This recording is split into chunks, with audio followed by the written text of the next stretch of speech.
I think one of the other things is as we mentioned, these sorties would be an hour and 20 or whatever of 20 minutes there, 20 minutes back. So that leaves us with sort of 3/4 of an hour of mayhem between there and there. In the case of the tornado, probably with a lot of reheat and fuel coming out the back. So again, it was really important to have a really clear idea about how much fuel you had in terms of how far could you go. Yeah. Sometimes how fast could you go? Because I mean, if you came back with extra fuel and you started, you saw fighters coming up, how much have we got enough to run away? What are we going to do? And so again, the guy in the back had the big picture, because in the front you were just trying to miss the hills as they went whistling past. Yeah.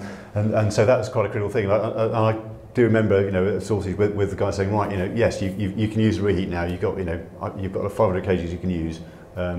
Once you get there, you've got to stop. And so there was always that balance of timing and fuel and everything else, and actually having the big picture all squared away.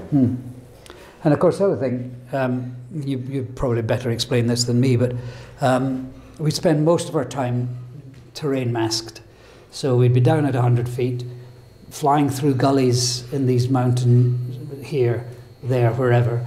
If we had to crest a ridge, it wasn't a case of just doing, let's fly over this ridge, because you balloon over the top. So it was crest over the ridge and roll and pull through.